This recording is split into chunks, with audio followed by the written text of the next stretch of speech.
Hi everyone, welcome to this particular session. So आज हम कुछ डिफरेंट करने वाले हैं, right? Apart from the regular LRD sets that we have.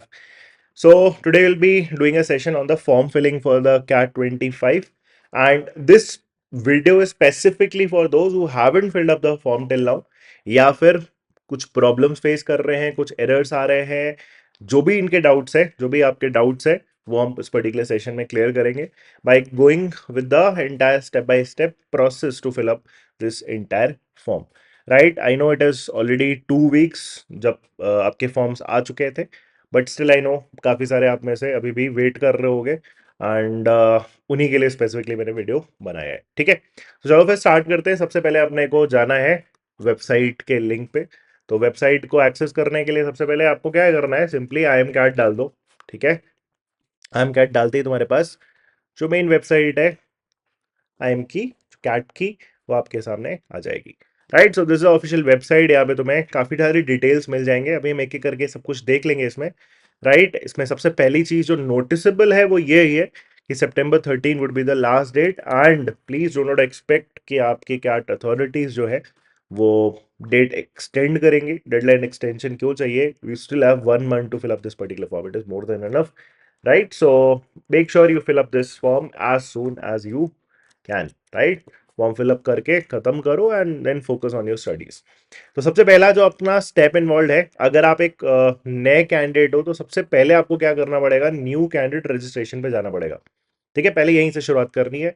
जब इस पे आप क्लिक करोगे तो आपके सामने ना फॉर्म लोड अप होगा. अब ये याद रखना, ये फॉर्म वगैरह अच्छे से फिल करने के लिए आपको गूगल क्रोम और फायरफॉक्स, ये आपको इन्हीं दोनों से ही फॉर्म फिल करना चाहिए. Right, and also this is a privacy notice. इसमें बस आप ये बता रहे हो कि आप क्या कर रहे हो, इन्फॉर्मेशन शेयर कर रहे हो, कौन कौन सी जो भी आपकी पर्सनल डेटा है, name, date of birth, mobile number, email address वगैरह. Simply click on I agree, and then you have a small form.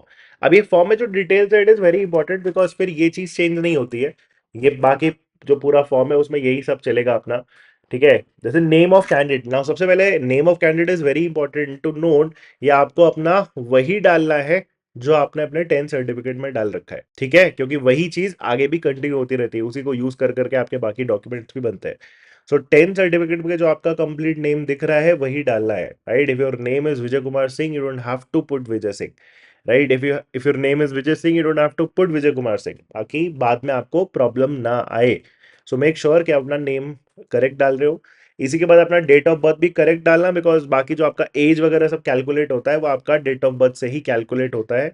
Then email address. Now this email address is very important, because इस पे OTPs भी आएंगे, अभी registration form का ही आएगा.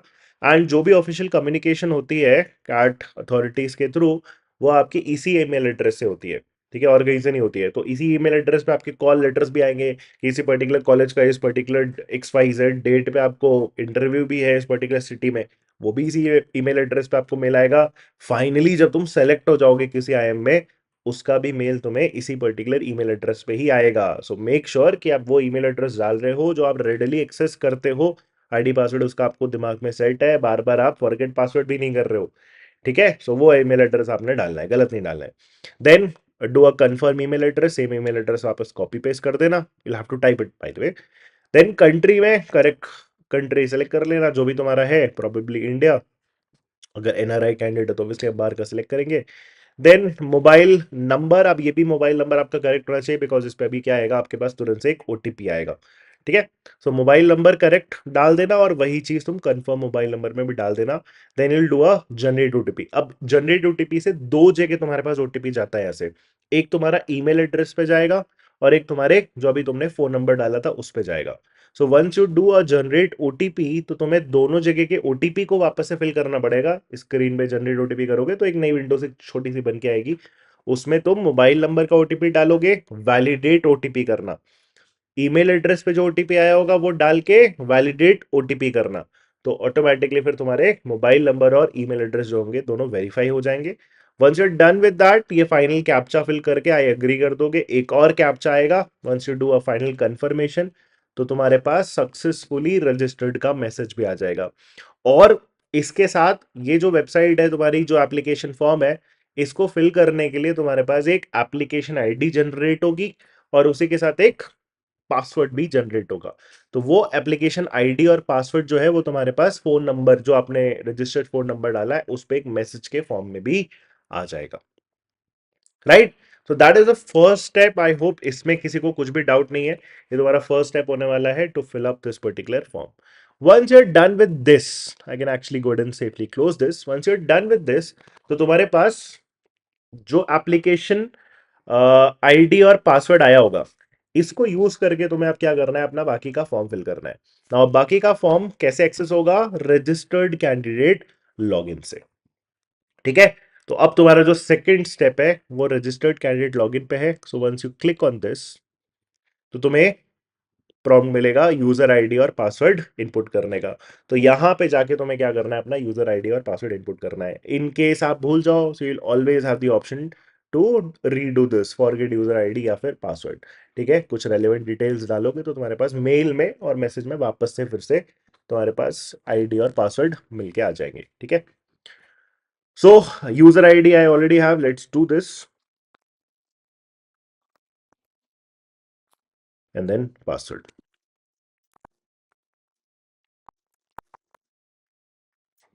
ठीक है, once you are done filling up the password, then again एक कैप्चा है, उसको भी फिल कर लेना एंड डू अ लॉगिन। ठीक है, so once you are done logging in, right, तो फिर हमारे सामने एक नया फॉर्म खुल के आ जाएगा। एंड यहाँ पे तुम्हें दिखेगा कि I already filled up this, application details वगैरह तुम्हारे सामने मेंशन रहेगी जो तुमने फिल करा था। अब बाकी अपने फॉर्म पे प्रोसीड करने के लिए तुम्हें क्या करना है, गो टू एप्लीकेशन पे क्लिक करना है। Once you click on go to application, तो तुम्हारे पास एक पूरा कॉम्प्रिहेंसिव फॉर्म खुल के आएगा जिसमें तुम्हारे सारे सेक्शन बाय सेक्शन क्या करने हैं, डिटेल्स फिल करने हैं, ठीक है। तो सबसे पहला तुम नोटिस करोगे यहाँ पे तुम्हारे पास क्या क्या है, पर्सनल डिटेल्स का ब्लॉक है, academics, work experience, programmes, test city and declaration. So let's do all of them one by one. Now सबसे पहली चीज जैसे कैंडिडेट नेम, अब जो तुमने स्टार्टिंग में फिल करा होगा वही चीज तुम्हारे सामने यहाँ पे भी बन के आ जाएगा। वापस से फिल करना है, वापस से फिल कर देते हैं। सो ये पहला हमारा, जब भी स्टार लिखा होगा, एस्ट्रिक लगा होगा, उसका मतलब वो जो फील्ड है वो मैंडेटरी है, ठीक है। So let's do this again. Middle name, let's avoid this, जो भी नाम है वही डालना है, ठीक है। देन फादर्स नेम डाल देंगे, ठीक है। जो भी रेलिवेंट डिटेल्स है वो आप प्लग इन कर दो। देन अदर पर्सनल डिटेल्स में डेट ऑफ बर्थ ऑलरेडी पीछे रजिस्ट्रेशन फॉर्म से फेच कर रखा है। देन कैंडिडेट जेंडर आएगा, जो भी जेंडर है आप वो डाल दो, नेशनैलिटी डाल दो, ठीक है। देन कैटेगरीज, अब कैटेगरी वगैरह यहाँ पे इंपॉर्टेंट है। जैसे आप for example upon general select करते हैं तो फिर तो कुछ और आगे प्रोसीड नहीं करना है। बट अगर लेट से हम कोई और कैटेगरी उठाते हैं, फॉर एग्जांपल एनसी ओबीसी उठाते हैं, तो फिर ऑब्वियसली फिर आपको क्या करना पड़ेगा, एक एनसीओबीसी का सर्टिफिकेट बनवाना पड़ेगा।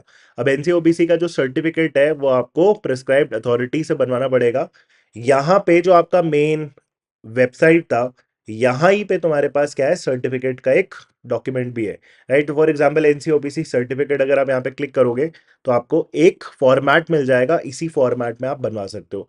But it is not really mandatory कि आप इसी फॉर्मेट में बनाओ, बिकॉज ये बहुत लोग का डाउट आता है कि उनके पास ऑलरेडी तहसीलदार या फिर डिस्ट्रिक्ट मजिस्ट्रेट, जो भी रेलिवेंट अथॉरिटी है, उनका इशू डॉक्यूमेंट है। अगर एग्जैक्टली इस फॉर्मेट में नहीं है तो कोई प्रॉब्लम है, no it is absolutely fine, वो भी आप प्रोड्यूस कर सकते हो क्योंकि वो एनीवेज आपको क्या करना है, अपलोड करने का। ये आपको बस एक सैम्पल डॉक्यूमेंट दिया हुआ है कि इस तरीके से भी आप अपना डॉक्यूमेंट बनवा के इसको फिलअप करा के स्टैंप लगवा के उसको भी आप प्रोड्यूस कर सकते हो, that will also be valid, ठीक है। Also with respect to the document, one thing I would also want to add, for example जब तुम्हारे पास सर्टिफिकेट होगा, ठीक है, तो यहाँ पे सर्टिफिकेट इशू डेट डालना है, ठीक है। स्टेट या फिर यूनियन टेरिटरी ऑफ कैटेगरी जहां पे वो आपका जो भी आपकी कैटेगरी है वो रजिस्टर्ड है वो आपको डालना है। Then what about this serial entry number of the caste, तो फॉर एग्जांपल आपने एनसीओबीसी डाला तो यहाँ पे आपको सीरियल नंबर डालना पड़ता है। अब सीरियल नंबर आप कहाँ से एक्सेस कर सकते हो, एक तो आप यहीं से कर सकते हो, ठीक है, click here for serial number entry of case, इसको जब आप क्लिक करोगे तो आपके पास क्या आ जाएगा, ये लिस्ट आ जाएगी, ठीक है। यहां से आपको एक्चुअली में अपना नंबर मिल जाएगा। आई विल ऑल्सो एक्सप्लेन कि आप कैसे कर सकते हो। तो आप सिंपल शॉर्टकट में आप बता रहा हूँ, इसी पे होम पे चले जाना, ठीक है, इसी वेबसाइट पे ना आप क्या कर सकते हो, आप कास्ट सर्चिंग में चले जाओ और जो भी आपकी कास्ट है फॉर एग्जाम्पल, ठीक है, जो भी आपकी कास्ट है वो नाम डाल दोगे तो आपको उस पर्टिकुलर स्टेट में जहां पे भी वो रजिस्टर्ड है, ठीक है, वहां का आपको कोड मिल जाएगा, सीरियल नंबर मिल जाएगा। फॉर एग्जाम्पल जैसे मान लो, let's do a random, for example Kurmi, अभी मान लो कुर्मी डाला और फिर आप गो पे करोगे तो कुर्मी आपको समझ में आएगा कि काफी सारे स्टेट में आपका रजिस्टर्ड है, तो आप जिस भी स्टेट से हो उस पर्टिकुलर स्टेट का सीरियल नंबर वहां से उठा सकते हो।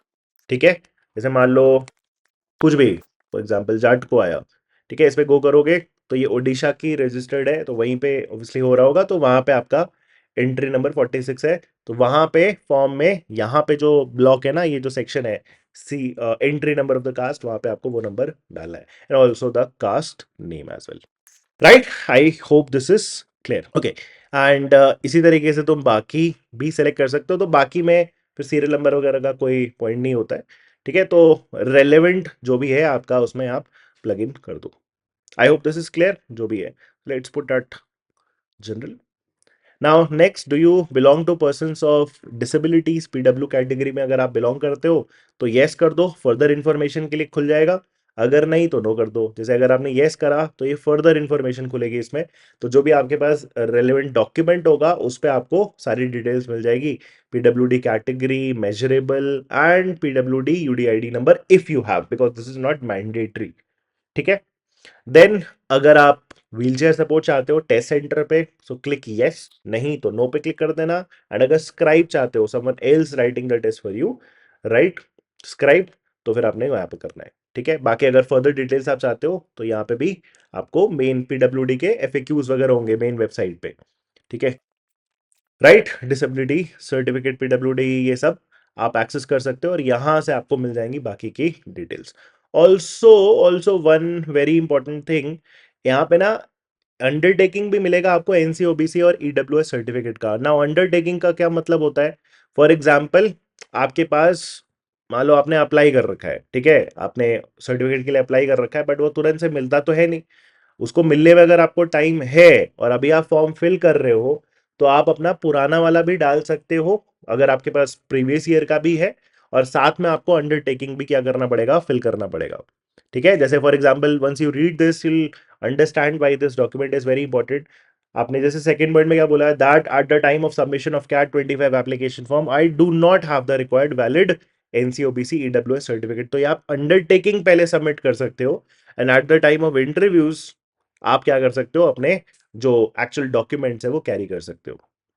ठीक है, वही चीज आप यहाँ पे कंसेंट दे रहे हो, that I have applied for the current NCOBC EWS certificate on this date, but have not received the certificate at the time of submission of the CAT 25 application form due to जो भी whatever आपके reasons है। I hope this is clear. And इसी में आप further notice करोगे fourth point में, that at the time of submission of CAT 25 application form I am submitting a copy of the communication acknowledgement screenshot receive from the certificate issuing authority for the submission of application for issuance. तो for example आपने document डॉक्यूमेंट के लिए कुछ भी आपने submit करा है, पहले वो प्रोसेस आपको स्टार्ट करना पड़ेगा, उसका जो भी आपके पास प्रूफ है वो प्रूफ आपको सबमिट करना पड़ेगा। एक तो वो part, that at the time of submission of CAT 25 application form, I did not receive any of the document mentioned under point 4a, ये वाला point. Therefore, I am submitting a copy of the application submitted for issuance of the NCOBC certificate. मान लो अगर कोई आपको उनसे कुछ relevant अगर नहीं भी मिलता है, मान लो मैसेज कि आपने सबमिट वगैरह कर दिया है, मान लो वो नहीं मिलता, तो आप सिर्फ वो भी सबमिट कर सकते हो कि आपने जो एप्लीकेशन सबमिट करा है, ठीक है, ऑनलाइन एप्लीकेशन वगैरह होते हैं, तो वो अगर आपने सबमिट करा है तो आप वो भी सबमिट कर सकते हो। Right, I hope this is clear. बाकी आप यहाँ पे दो तीन पॉइंट्स और है और वो भी पढ़ लेना, बिकॉज इसमें ये 7 point very important, that if I fail to produce and submit the valid certificate stated in the last preceding sentence, that is point 6, my candidature will be cancelled and in that case the decision of the concerned I will be final and binding. Right, so it is very important, तो आप undertaking fill करके, ठीक है, एनसीओबीसी और EWS के लिए उसको submit कर सकते हो आगे। ठीक है, चले फिर वापस फॉर्म पे चलते हैं। सो पीडब्ल्यूडी कैटेगरी इसको अब हटाते हैं, सो यहाँ पे नो कर देते हैं। अब communication address it is absolutely mandatory, so let me fill this. Address line 2, address line 3, if you have a longer address तो आप वो फिल कर सकते हो, I can actually skip that. So country डाल देते हैं, ठीक है, then town city, then pin code, ठीक है, देन प्राइमरी ईमेल एड्रेस आपका मैंडेटरी था तो वो आपने रजिस्ट्रेशन में ऑलरेडी फिल कर रखा है तो वहां से आपका डेटा फैच हो जाएगा. वो I also have to fill this. State, union territory, then district, we're sorted with this address line. Then alternative email address भी अगर आप डालना चाहो तो डाल सकते हो but it is not mandatory. बाकी प्राइमरी मोबाइल नंबर ये आपका इनिशियल फॉर्म से ही फेच हो चुका है. Is the permanent address same as the communication address? अब देखो ऐसा है, आपने दो एड्रेस डाले, एक कम्युनिकेशन एड्रेस और दूसरा आपका परमानेंट एड्रेस. अगर ये दोनों सेम है तो सिंपली आप क्या कर दोगे, यहाँ पे येस कर दोगे और वो पूरी ऊपर की डिटेल यहाँ पे कॉपी पेस्ट हो जाएगी. अगर ये दोनों आपके लिए डिफरेंट है तो आप नो करोगे और ये वापस से परमानेंट एड्रेस वाला ब्लॉक फिर से फिल करना पड़ेगा. For me it is let's say same, तो मैंने ये बस सिंपली क्या कर दिया, येस कर दिया.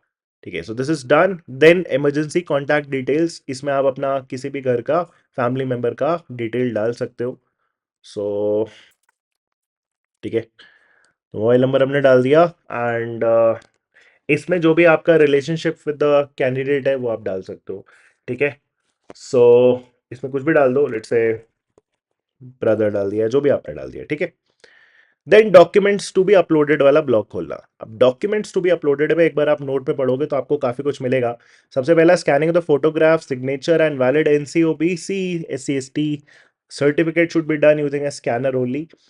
Please do not use a mobile phone or other mobile application to scan your photograph. Now, it is said कि आपको स्कैनर यूज करना है, but you have a good phone, definitely अच्छा फोन अगर आपके पास है, ठीक है, विद गुड मेकअप पिक्सल्स, आप फोन से भी क्लिक कर सकते हो. आप स्कैनर यूज करना उसमें, ठीक है, स्कैन वाली जो भी एप्स होती है, take a good scan, right, flatly type scan करोगे तो अच्छी फोटोज आ जाती है, फर्क पता नहीं चलता है बहुत ज्यादा. So you can do that, definitely you can do that, इसमें ऐसा कुछ रिजेक्ट नहीं हो जाएगा. बट यस, स्कैनर यूज करने में क्या है, पिक्सल वगैरह फटते नहीं है, right, so best possible photograph आपको मिलती है. So do that. Once you click your photo you know कि हाँ it is a good photo, and उसका आप पिक्सल भी राइट क्लिक करके चेक कर सकते हो. Okay, then the valid NCOBC, BWD, EWS, SC certificate should be done in the prescribed format issued by the competent authority in Hindi और English language. इसीलिए मैंने आपको स्टार्टिंग में बोला था, वहां पे जो उन्होंने सैंपल डॉक्यूमेंट दिया है, सैंपल फॉर्मेट दिया है, वो तो इंग्लिश में है. बहुत लोग को अपने पर्टिकुलर स्टेट से हिंदी में भी मिलता है, but that is absolutely fine, उसमें कोई प्रॉब्लम नहीं है. ठीक है, as far as it is signed by the designated authority. सिर्फ जिनसे साइन होना चाहिए, अगर उन्होंने साइन कर रखा है, so it is absolutely fine. And even the ranks of tehsildar is absolutely fine with respect to the caste certificate. ठीक है, next, scan copies of the original और digital certificate do not need self attestation. अगर original document का आप क्या कर रहे हो, स्कैन कर रहे हो ओरिजिनल वाले का, या फिर डिजिटल सर्टिफिकेट का. डिजिटल सर्टिफिकेट का मतलब अगर आपने ऑनलाइन डाउनलोड किया है उनकी वेबसाइट से अगर अपना सर्टिफिकेट, उसको फिर सेल्फ अटेस्ट, सेल्फ सिग्नेचर करने की जरूरत नहीं है. बट अगर आपने उन्हीं डॉक्यूमेंट्स का, ठीक है, उन्हीं डॉक्यूमेंट्स का अगर आपने फोटो कॉपी लिया है और वो अगर आप अपलोड कर रहे हो, तो फिर आपको क्या करना पड़ेगा, उसको सेल्फ अटेस्ट साइन करके आपको उसको अपलोड करना पड़ेगा. ठीक है, next, your name on the certificate should match with the name you have mentioned during registration. तो नेम ऑब्वियसली मैच होना चाहिए, उसमें कोई मिसमैच नहीं होना चाहिए. ठीक है, देन अब इसके बाद आपके पास आ जाएगा दो एरिया. ठीक है, सबसे पहले पासपोर्ट साइज फोटोग्राफ आपको अपलोड करना है और सिग्नेचर का, आपको जो भी आपने फोटो लिया है उसको आपको क्या करना है, अपलोड करना है. एंड अगर फॉर एग्जाम्पल ऊपर आपने अपनी कैटेगरी सेलेक्ट की है ना, तो ऑटोमेटिकली फिर आपके पास नीचे ऑप्शन आएगा. अगर तुमने स्टार्टिंग में कैटेगरी सेलेक्ट कर रखी है तब तो तुम्हारे पास वो एनसीओबीसी एससीएसटी सर्टिफिकेट भी अपलोड करने का ऑप्शन आएगा. अब यहाँ पे अगर आपके पास उसी पर्टिकुलर ईयर का नया डॉक्यूमेंट है तब तो आप उसको सिंपली अपलोड कर दो, में कोई इशू नहीं है. अगर आपके पास नया डॉक्यूमेंट नहीं है तो फिर आप क्या कर सकते हो, आप ना एक सिंगल पीडीएफ बना सकते हो. ठीक है, एक पीडीएफ बना सकते हो, एक जेपीजी फॉर्मेट में भी बना सकते हो. आप पुराना डॉक्यूमेंट भी उठा लो और आप अंडरटेकिंग साइन कर दो, राइट, और वो अंडरटेकिंग क्या कर सकते हो, यहाँ पे अपलोड कर सकते हो. I hope this is clear. बाकी I will remove this option. अगर आपने लेट से जनरली सेलेक्ट कर रखा है तो फिर आप यहाँ पे अपना पासपोर्ट साइज फोटोग्राफ और scanned copy of the signature upload कर सकते हो. ठीक है, ऑल्सो अगर आप डॉक्यूमेंट का एक वो देखोगे तो यहाँ पे प्लीज अपलोड योर फोटोग्राफ, इसमें आपका मैक्सिमम जो फोटो का साइज होना चाहिए 1 MB होना चाहिए. एंड जो फॉर्मेट्स अलाउड है वो आपकी जेपेग और जेपीजी फॉर्मेट है। तो अगर किसी और फॉर्मेट में आपकी पिक्चर है तो आपको पहले क्या करना पड़ेगा, उसको कन्वर्ट करना पड़ेगा। कन्वर्ट करने का भी तरीका मैं बता रहा हूँ, सिंपल गूगल पे जाके आपका जो भी फॉर्मेट है ना, फॉर एग्जांपल आपने पीएनजी में डॉक्यूमेंट बन गया है, आपका फोटो बन गया है, सो आप सीधे सीधे, late me do this, I will explain this. So let पे अगर आपने सीधे सीधे सर्च में जाके पीएनजी टू जेपेग डाल दो या जेपीजी डाल दो, तो आपको मल्टीपल कन्वर्जन के ऑप्शंस मिल जाएंगे, मल्टीपल वेबसाइट्स मिल जाएंगी। You can use any of these online tools to convert that. ठीक है। और अगर आपको लेट से आपका साइज भी बड़ा है ना, फॉर एग्जाम्पल यहाँ पे 1 MB से लेस की फोटो आपको डालनी है, इसने बोला था, है ना, 1 MB से लेस होनी चाहिए आपकी फोटोग्राफ की, सिग्नेचर की 80 KB से ऊपर नहीं होनी चाहिए। तो फिर इन दैट केस आप क्या कर सकते हो, सीधा सीधा इसके लिए भी इमेज साइज या फिर जो भी आपका फॉर्मेट है, मान लो आपने कन्वर्ट तो करना ही है, तो जेपेक साइज रिड्यूसर करके भी डाल सकते हो और आपको रेलेवेंट वेबसाइट्स मिल जाएंगी, उनसे जाके आप कन्वर्जन भी कर सकते हो। Right, so that is how will be putting up these photos. So I'll actually go ahead and put the photos of mine and the signature. Right, so I have uploaded them. But जैसे upload करने से भी पहले I would strongly advise you कि आप एक बार ना यहाँ पे क्लिक कर लेना, please please click here for photo specification and sample photos. इसमें आपको वो पता चल जाएगा कि किस टाइप के फोटो आपको नहीं लेनी है। बहुत लोग बहुत एक्सपेरिमेंटल रहते हैं, सीधे सीधे फोन से कुछ भी अपनी डॉक्यूमेंट है वो क्लिक कर लिया है, उसको मत करना। ठीक है, once you are done with that, once you uploaded the photos, आपको फाइनली यहाँ पे टिक बनता हुआ दिखेगा अगर आपका जो इमेज का साइज है फॉर द फोटोग्राफ 1 MB से लेस है और सिग्नेचर का 80 KB से लेस है। मैंने अगर आपका साइज बड़ा है तो मैंने आपको बता दिया है कैसे आपको रिड्यूस करना है।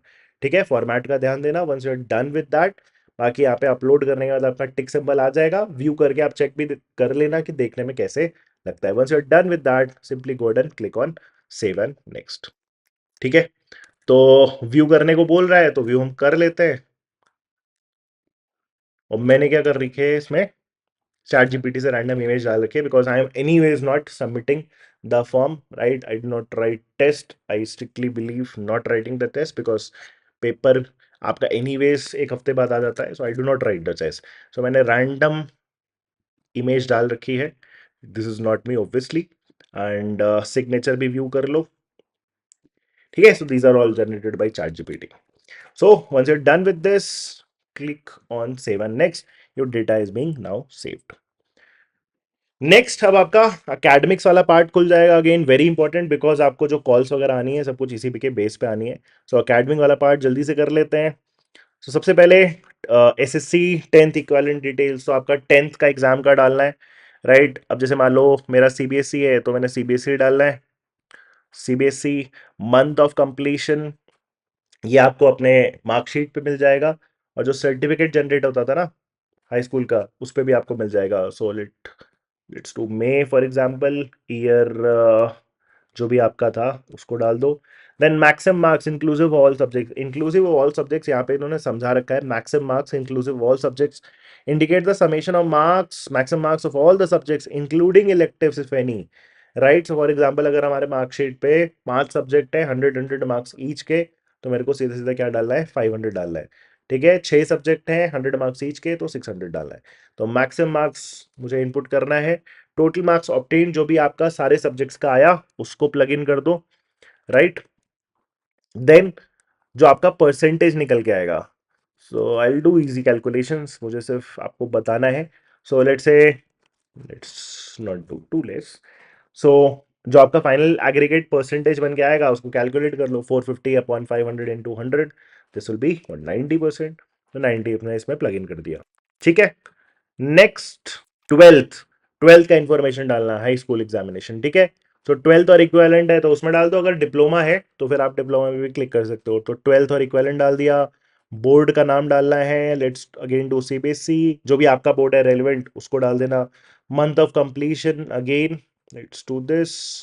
डिसिप्लिन जो भी आपका बैकग्राउंड था ना उसको प्लग इन कर लेना। अगर तुम्हें जैसे अब डायरेक्टली दिखता है कि ये आपका मैच कर रहा है तब तो आप वो डाल दो। अगर तुम्हें लगता है कि आर्ट्स कॉमर्स और साइंस के अलावा कुछ भी आपका था तो आप उसको अदर्स में डाल के अदर डिसिप्लिन नेम वगैरह यहाँ पे डाल सकते हो। ठीक है, इसमें कोई डाउट नहीं होना चाहिए। नेक्स्ट, अगर मान लो मेरा इसमें से है तो मैं साइंस प्लग इन करके मैक्सिमम मार्क्स वही अगेन जितना मेरे को सर्टिफिकेट पे, जितना मेरे को मार्कशीट पे दिख रहा है वो पूरा डालूंगा मैं। ठीक है, सो लेट्स अगेन डू 500 और लेट्स से टोटल जो मैक्सिमम मार्क्स ऑब्टेन थे वो फिर सेम, मान लो यहाँ पे 400 आया, सो लेट्स डू 80। ये हो जाएगा तुम्हारा 12th का सेक्शन कंप्लीट।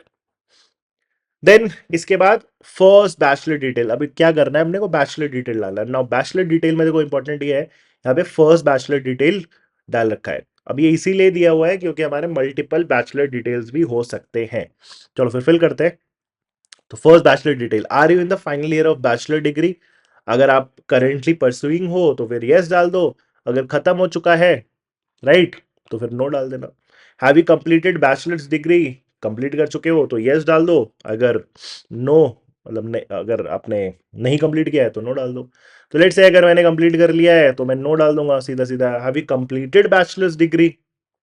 वहां पे क्या हो जाएगा, यस डाल देंगे। और फिर जब ये तुम कंप्लीट कर लोगे तो फिर तुम्हारे पास और सेक्शंस आ जाएंगे। ठीक है, लेट्स से अगर हमने फाइनल ईयर में है तो भी हम यस ही डाल देंगे। तो फिर आप करंट सेमेस्टर की डिटेल वगैरह फिल कर रहे होते हो, क्योंकि ये बहुत बार डाउट आता है कि फिर हम कहाँ तक फिल करेंगे।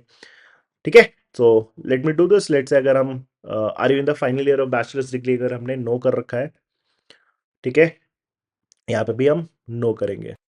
अब देखो जैसे यहाँ पे अगर अपन नो करा, as you have not completed any bachelor and professional degree are not eligible to apply for the CAT 25 examination, समझे? तो इसीलिए यहाँ पे क्या करना है अपने को, यस करना पड़ेगा अगर हम फाइनल ईयर में हैं।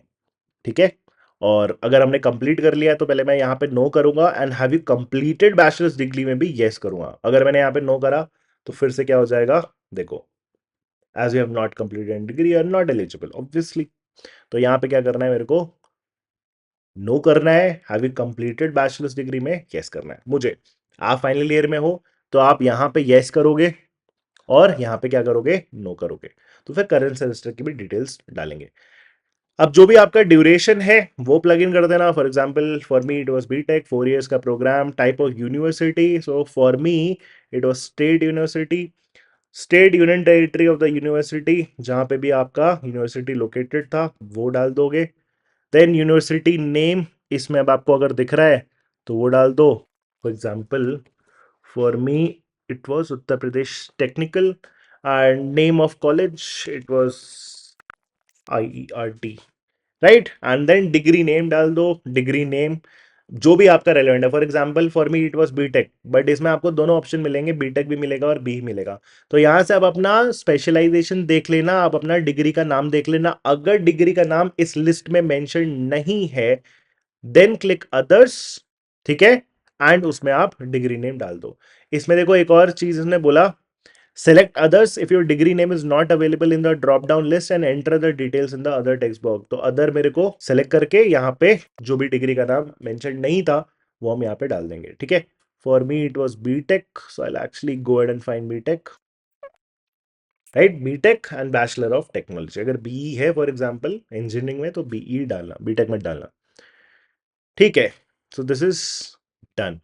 Next, if you have a degree with honors or vocational, that is BSc honors, BCom honors, then just choose a corresponding degree from the drop down list। तो for example if you think कि आपका जो degree है वो तो BCom honours है या फिर बीएससी ऑनर्स है, तो फिर आपको ऑनर्स वाला यहाँ पे ऑप्शन नहीं भी मिलता तो इट इज एब्सोल्युटली फाइन, आपको सिर्फ बीएससी बीकॉम ही वहां से सेलेक्ट कर लेना है। ठीक है, हो गया। नेक्स्ट, डिसिप्लिन, किस डिसिप्लिन में हमने अपना ग्रेजुएशन कंप्लीट करा है। तो फॉर एग्जांपल अगर मेरा इंजीनियरिंग है तो I will looking at engineering. ठीक है, तो यहाँ पे हम कौन सा सेलेक्ट करेंगे, engineering and technology. Then graduation stream engineering आ जाएगा। Month year of course commencement मतलब स्टार्ट कब हुआ है, तो for example it started in August, year भी डाल दो। ठीक है, so for me it was 11। Month year of completion जब वो एंड हुआ, एंड फाइनली जो भी तुम्हारे मार्क्स अवॉर्डेड थे वो प्लग इन कर दो। ठीक है, डू यू हैव और आर यू अंडरगोइंग डुअल और 5 ईयर इंटीग्रेटेड कोर्स? अगर वो है तो यस कर दो, अगर नहीं है तो नो कर दो, राइट। तो दिस इज बेसिकली डन। अब स्टार्टिंग में उसने क्या बोला था, first bachelors degree detail, right. तो ये फर्स्ट वर्ड इसीलिए आया था बिकॉज अगर आपके पास मल्टीपल बैचलर्स डिग्री है तो फिर आप नीचे जब यहाँ पे आओगे इस सेक्शन को खत्म करने के बाद, तो यहाँ पे click here if you have more than one bachelor's degree, for example BCom plus LLB या फिर बी प्लस बी फार्मा, तो यहाँ पे आप टिक करोगे तो दूसरे का डिटेल भी आपको डालने का यहाँ ऑप्शन मिल जाएगा। अगर नहीं है तो इसको अनचेक कर दो and life will be easy. Then next, master's degree detail अगर आप डालना चाहते हो तो यस कर दोगे तो उसके ऑप्शंस ओपन हो जाएंगे, अगर नहीं है तो नो कर दो। Then professional degree, now professional degree में are you fellow of the Indian sorry institute of actuaries of India, अगर यस है तो यस डाल दो, नो है तो नो डाल दो। Do you want to enter any professional degree details such as CA, CS, ICWN, CMA? अब यहाँ पे लेट्स से अगर आपके पास इनमें से कुछ भी नहीं है तब तो आप नो करोगे, बट अगर है तो आप यस कर दो। एंड अगर यस करोगे तो आपके पास क्या आ जाएंगे, मल्टीपल ऑप्शंस आ जाएंगे। अलग अलग डिग्री है तो इन प्रोग्रेस या फिर कंप्लीटेड पे आप टिक कर सकते हो।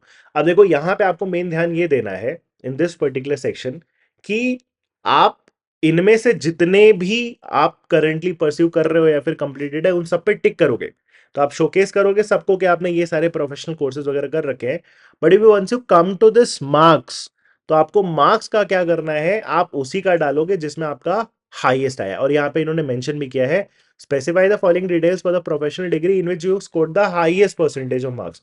तो अगर आपने दो कोर्सेज किए और उन दोनों में आपका highest let's say X1 option में आया तो आप X1 ऑप्शन के परसेंटेज डालोगे, बट स्टार्टिंग में आप टिक सब पे करोगे।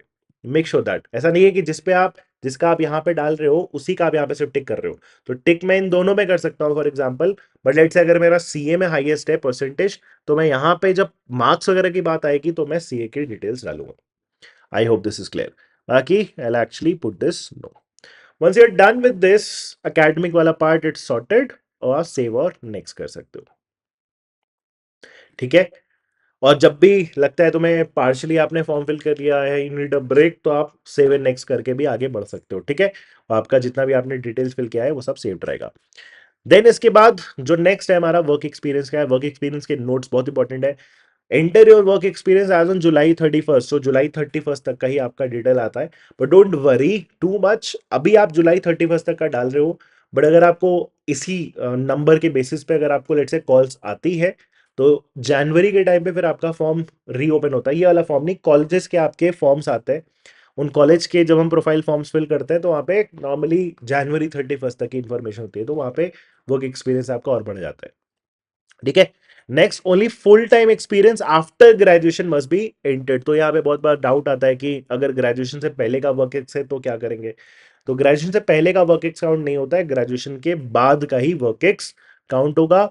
Also third point, part time project, internship, articleship, pre graduation work experience should not be entered and will not be considered as work experience. तो इसीलिए फिर से वो क्लियर कट बोल रहा है कि वर्क जो आपका ग्रेजुएशन है उसके बाद ही जो आप स्टार्ट करोगे उसी को हम काउंट करने वाले हैं। ठीक है, okay, and then enter the exact date you started working and the date you finally exited. ठीक है, moreover please mention the number of days you temporarily exited the particular industry in the break in the experience box. So अगर आपने temporarily exit लिया हुआ है right उस particular industry से तो वो भी आपको मेंशन करना पड़ेगा। Okay, so let's do this. तो सबसे पहले यहाँ पे आप मल्टीपल डाल सकते हो। तो सबसे पहले मान लो आपने क्या कर रखा है, आपने मान लो एक एक्सपीरियंस है तो जो भी आपका रैंडम एक्सपीरियंस है वो आपने यहाँ पे प्लग इन करा, डेजिग्नेशन डाल दिया, स्टार्टिंग डेट, एंडिंग डेट अगर वो एंड हो गया है ऑब्वियसली।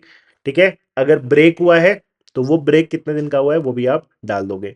आपका ऑटोमेटिकली जो डेज है ना वो यहाँ पे कैलकुलेट होके आ जाएगा। अगर लेट से आपका एंडिंग डेट नहीं है, मान लो आप करेंटली जॉब में हो, तो फिर आप यहाँ पे जुलाई 31st ही डाल दो, ये वाली डेट डाल दो। ठीक है, उसके बाद का नहीं है क्योंकि ऑप्शन भी नहीं है आपके पास, है ना, तो यही आप लास्ट डाल दोगे।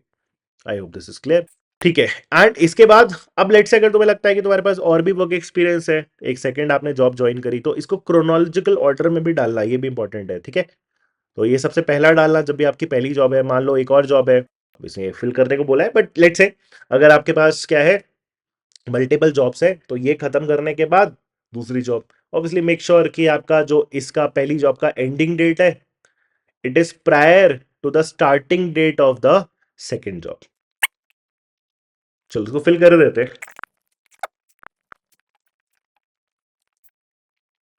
एंडिंग डेट तो है नहीं, करेंटली हम परस्यू कर रहे हैं, सो ये हमने पूरा फिल कर दिया।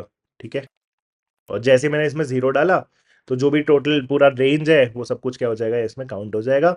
Total work experience as on July 31 वो भी अपने आप सब कैलकुलेट हो जाएगा। Total work experience in month वो सब कुछ अपना कैलकुलेट हो जाएगा। ठीक है, एंड अगर तुम्हें और जॉब डालनी है तो यहाँ पे डेफिनेटली डाल सकते हो। Once you are done with this, simply go and click on save and next, data will be save successfully. And then फिर आता है हमारा प्रोग्राम सिलेक्शन का पार्ट। अब ऐसा है, यहाँ प्रोग्राम नेम्स में देखो तुम्हारे पास दो रास्ते हैं। You can be very ethical कि आप कोई भी प्रोग्राम में एक्स्ट्रा सीट्स ऑक्यूपाई नहीं कर रहे हैं वैसा कुछ, तो फिर आप एक्चुअली में सारे प्रोग्राम्स चूज कर सकते हो। ठीक है, जो भी आपके लिए रेलेवेंट है। सो नॉर्मली आपके लिए जो रेलेवेंट प्रोग्राम्स होने वाले हैं, for example if you are a fresher या फिर आप वर्क एक्स वाले भी हो फॉर एग्जांपल, तो पीजीपी या पीजीडीएम अगर आपको कहीं पे भी दिख रहा है तो वो सब कुछ तो आपको एनीवे स्टिक करना ही करना है। ठीक है, जैसे आई एम अहमदाबाद का पीजीपी हो गया। ठीक है, फिर अभी हम पहले पीजीपी कर रहे हैं, पीजीपी या पीजीडीएम। आई एम बैंगलोर का पीजीपी हो गया। ठीक है, नेक्स्ट आई एम बोधगया का एमबी हो गया। अब आई एम बोधगया में जो एमबीए प्रोग्राम है, कोर एमबीए प्रोग्राम है, फ्लैगशिप प्रोग्राम है, वो आपका आई एम बोधगया का एमबीए ही है। तो आपने सारे पीजीपी और एमबीए वाले, आई एम कैलकाटा का भी एमबीए हो गया है तो उसको भी आप सेलेक्ट कर सकते हो। ठीक है, उसके बाद मान लो फिर अगर आप किसी स्पेसिफिक कॉलेज का एचआर प्रोग्राम देख रहे हो या फिर एफएबीएम प्रोग्राम देख रहे हो, जैसे आई एम अहमदाबाद का जो एफएबीएम प्रोग्राम है, अगर आप ये देख रहे हो तो उसको स्पेसिफिकली सेलेक्ट कर सकते हो। एंड देन उसके अकॉर्डिंगली आप अपना इंटरव्यू सिटी प्रेफरेंस 1 प्रेफरेंस 2 डाल सकते हो। Now when it comes to interview city preference, अब बहुत बार ऐसा होगा क्योंकि अभी आपको लगता है कि हम रैंडमली हम 4 शहर घूम लेंगे, बहुत बार लगता है एज फ्रेशर्स। ठीक है, कॉलेज से निकले हुए हैं तो, बट बहुत बार ऐसा होगा कि आपके ये इंटरव्यूज ना बहुत क्लोज हो जाते हैं। सो अगर आप for example, let me showcase this, जैसे आई एम अहमदाबाद का पीजीपी का सिटी इंटू प्रेफरेंस, मान लो मेरे पास ये ऑप्शन है। अब इसमें मान लो मैंने पहला ऑप्शन लेट से दिल्ली डाला है। ठीक है, तो दूसरा ऑप्शन पहले तो मैं ये इंश्योर करना चाहूंगा कि ऐसा बहुत दूर ना हो। जैसे क्लोजेस्ट मेरे को जो लगता है मेरे हिसाब से, अगर मैं चूज करना चाहूंगा, बाय द वे आपको मिल जाएगा, उसमें कोई प्रॉब्लम नहीं है, पहला प्रेफरेंस तो मिलता है। लेट से मैंने डाल दिया इसमें अहमदाबाद। अब मान लो कोई दूसरा हम सेलेक्ट करने गए, for example I am actually let's say interested in I am Bangalore PGP program. अब इसको जब मैं सेलेक्ट करूंगा तो इसका इंटरसिटी प्रेफरेंस 1 जो है ना वो दिल्ली ही रखना। इसको आप हैदराबाद कोलकाता मत डाल देना, बिकॉज ऐसा हो सकता है कि तुम्हारा let's say 10th of March को आई एम अहमदाबाद का इंटरव्यू हो दिल्ली में, और 11th ऑफ मार्च को आपका आई एम बैंगलोर का इंटरव्यू हो लेट्स से बेंगलुरु में, अगर आपने बेंगलुरु सेलेक्ट किया। So to avoid these circumstances, because एक दिन में ट्रैवल करना, it will be costly also and it will be time consuming also, effort भी लगता है। So don't make those mistakes, randomly मत डालना, थोड़ा सा थॉट दे के डालना कि इंटरव्यू सिटी अगर बहुत क्लोज आता है तो आप मैनेज कर पाओ, क्योंकि देर विल ऑल्सो भी सिचुएशन जब आपके इंटरव्यूज के डेट जो होते हैं वो ओवरलैप भी होते हैं। तो बहुत बार आपको वो मेल वगैरह भी करना पड़ेगा कि this particular college gave me the date earlier, तो आप दूसरे कॉलेज को रिक्वेस्ट करोगे, रिक्वेस्ट बताओगे नहीं, that whether you can actually shift the date भाई अ फ्यू डेट्स या जो भी अवेलेबल डेट्स है, अगर नहीं भी हो पाया तो फिर आप ट्राई करोगे दोनों देने का। The situation definitely arise. ठीक है, no one can help you in that. So इसीलिए बहुत दूर दूर मत डाल देना इंटरसिटी प्रेफरेंस 1, मेक श्योर कि आप उनको क्लोज डाल रहे हो। ठीक है, तो आप चूज कर सकते हो जो भी आपका रेलेवेंट प्रोग्राम है। एमबीए करने जा रहे हैं तो ऑब्वियसली मेरे को आइडिया होना चाहिए कि क्या क्या है, right. You can definitely check out all the programs which you think are relevant for you. और मैं आपको बोल रहा हूं कि आपको करना चाहिए ये चीज। आपको अगर लेट से कोई प्रोग्राम का नाम नहीं पता, ये भी समझना, आपको लेट से कोई प्रोग्राम का नाम नहीं पता कि ये प्रोग्राम मेरे लिए है कि नहीं है, तो for example I M Lucknow का एमबीए सस्टेनेबिलिटी मैनेजमेंट का प्रोग्राम है, तुम्हें नहीं आइडिया कि क्या है, तुम्हारे लिए रेलेवेंट है या नहीं है, तो तुम इसको सर्च भी कर सकते हो उनकी वेबसाइट पे जाके, whether you are actually applicable for that और not. This is a good way to fill up this particular form कि मेरे लिए जो रेलेवेंट है मैं उसको फिल करूंगा। दूसरा साइड इस चीज को देखने का यह है कि अगर तुम मेहनत नहीं करना चाह रहे बिल्कुल भी इसमें, तो फिर आप क्या कर लो, सेलेक्ट ऑल कर दो। ठीक, सीधे सीधे अपने को क्या करना है, सेलेक्ट ऑल करना है। सेलेक्ट ऑल करोगे तो सारे प्रोग्राम्स आपके ऑटोमेटिकली सेलेक्ट हो जाएंगे, बट उतनी भी तुम्हारी मेहनत भी बढ़ेगी, बिकॉज तुम्हें अब हर एक प्रोग्राम में जाके आपको दो दो प्रेफरेंसेस सेलेक्ट करने पड़ेंगे। you'll have to do that। ठीक, तो मैं यहाँ पे सेलेक्ट ऑल से हटा रहा हूँ। Let say I am only interested in Ahmedabad PGP, तो बस इसी प्रोग्राम के लिए मैं 2 सेंटर्स डाल दूंगा, let say Ahmedabad and date, and wait done. बाकी फिर से मैं रिपीट कर रहा हूँ, जो भी तुम्हारे प्रोग्राम्स हैं उनको तुम चूज कर सकते हो। If you think you know the programs and you can do a research, जो भी आपके प्रोग्राम्स है, पीजीपी प्रोग्राम्स मिस नहीं होने चाहिए, एचआर वाले प्रोग्राम्स मिस आउट मत करना। कभी कभी किसी का प्रायोरिटी भी हो सकता है, किसी का बैकअप भी हो सकता है। पीजीडीएम अगर कहीं पे दिख रहा होगा तो वो डाल देना, एमबीए दिख रहा होगा वो डाल देना, ठीक है। एंड एबीएम प्रोग्राम्स आप फिल कर सकते हो, अगर आप फ्रेशर हो तब भी आप एबीएम प्रोग्राम फिल कर सकते हो, ठीक है। वर्केक्स वाले तो कुछ भी फिल कर सकते हैं। अगर आपको एग्जीक्यूटिव प्रोग्राम्स के लिए अप्लाई करना है तो आप एग्जीक्यूटिव एमबीए पे क्लिक कर सकते हो। कुछ कॉलेज में आपके स्पेसिफिकली अलग अलग नीश प्रोग्राम स्टार्टेड है। फॉर एग्जांपल जैसे आई एम अहमदाबाद का बिजनेस एनालिटिक्स का प्रोग्राम है, इस पे टिक करके रख लो। फॉर एग्जांपल आई एम कोई कोड को भी अगर हम एज एन एग्जांपल देखें, आई एम कोड कोड में पीजीपी ये भी आपको फिल करना चाहिए, आई एम कोड कोड का पीजीपी फाइनेंस भी फिल करना चाहिए, आई एम कोड कोड का पीजीपी एलएसएम भी आप फिल कर सकते हो। So there will be multiple programs. अगर किसी भी पर्टिकुलर प्रोग्राम के बारे में आपको आइडिया नहीं है whether it is suited for you और नॉट, तो फिर आप डेफिनेटली उसको चेकआउट भी कर सकते हो। कुछ प्रोग्राम आपके लिए एनीवेज अगर आप फ्रेशर हो तो आपके लिए रेलिवेंट ही नहीं है, आई समझ में। फॉर एग्जाम्पल आई एम कोई doctoral program in management practice track, doctoral program in management PhD वगैरह, ये सब आपके लिए स्टार्टिंग में रेलेवेंट ही नहीं है अगर आप एक नॉर्मल जनरल एमबीए करना चाह रहे हो। तो इसीलिए थोड़ा सा अगर आप एफर्ट लगाओगे इसमें तो फिर आपको इंटरव्यू प्रेफरेंसेस कम सेलेक्ट करने पड़ेंगे। आई होप दिस इज क्लियर, ठीक है। इसमें किसी को डाउट नहीं आना चाहिए, किसी को कुछ भी डाउट आता है तो फिर आप कमेंट्स में डालना, ठीक है। I will be answering there. So anyways I have selected only one program. उसके बाद फिर मैं क्या करूंगा, सेव एंड नेक्स्ट कर दूंगा, डेटा सेव्ड सक्सेसफुली। इसके बाद हमारा test city preferences, I will get 5 preferences. तो आपको जो भी लगता है, जो भी सिटी अवेलेबल है उसके हिसाब से आप सिटी प्रेफरेंसेस सेलेक्ट कर लो, ठीक है। So let's do Dehradun. Closest उठाना, ठीक है। बिल्कुल रैंडमली मत डिस्ट्रीब्यूट करना, बहुत लोग को घूमना होता है एग्जाम के पर्सपेक्टिव से तो वो घूमने निकल जाते हैं। Don't do all those kind of things. अगर आप कर भी रहे हो तो एटलीस्ट मेक श्योर कि आप उस पर्टिकुलर सिटी में वन डे प्रायर पहुंचो। एनीवेज जब एडमिट कार्ड वगैरह आ जाएगा तो उस टाइम पे अलग हम वीडियो भी फिर से बनाएंगे, what will be key points to have in mind while actually going for the test, ठीक है। So let's do Haldwani, let's do Roorkee. Okay, Uttarakhand में 3 ही चॉइसेस है। Now let's do Uttar Pradesh for example, let's do Meerut and let's do Lucknow, ठीक। So then click on save and next, your data will be again saved. उसके बाद आपने को फॉर्म का पैसा देना है, राइट। you'll have to पे द रजिस्ट्रेशन फी एंड ये सब डिटेल्स है आपका कार्ड से पेमेंट वगैरह करने का, ठीक है। बस इसके बाद अपने को क्या करना है, पेमेंट मोड कोड भी सेलेक्ट कर लो, बिल्डेक्स कर लो, पे यू कर लो। उसके बाद टेक करके कैप्चा डाल के, ठीक है, पे करना है अपने को finally. Once you done paying, फिर आपका एप्लीकेशन क्या हो जाएगा, सबमिट हो जाएगा। एंड आपके पास एप्लीकेशन का पूरा जो डॉक्यूमेंट है वो भी आ जाएगा। बाकी जब भी आप वापस कैट 25 के एप्लीकेशन को वापस से लॉगिन करोगे, री लॉगिन करोगे, तो आपको अपना एप्लीकेशन फॉर्म भी मिल जाएगा। एप्लीकेशन फॉर्म जो फाइनली जनरेट हो है, तो it is also good practice कि आप वो सब कुछ क्या कर लो, डाउनलोड करके रख लो। ऑल्सो मेक श्योर कि कुछ छोटी छोटी चीज़ें हैं, फॉर एग्जाम्पल जो आपका एप्लीकेशन आईडी आया है, जो आपका पासवर्ड आया है, ठीक है। ये दो चीजें, एप्लीकेशन आईडी और पासवर्ड, ये दोनों को अपने पास सेव करके रख लो, ठीक है। किसी जगह आराम से सेव करके रख लो, वॉल्ट में सेव करके रख लो, मैसेज में सेव करके रख लो, कहीं पे चिट बना के रख लो, डायरी में नोट डाउन कर लो, 2-3 जगह करना हो वो भी कर लो, बट उसको सेव करके रख लो so that you don't have to do the forget password again and again and again, right. I hope सबको ये पर्टिकुलर सेशन समझ में आया, ठीक है। कुछ डाउट्स फिर भी रह सकते हैं, डेफिनेटली रह सकते हैं, it is pretty much normal. तो अगर किसी को कुछ भी डाउट्स फिर भी रहता है फॉर्म फिलिंग को लेके, तो ही और she can definitely put that in the comments, I will actually make sure to have them answered, right. So thank you so much, it is a long session I know, ठीक है। सो चलो फिर, thank you, bye.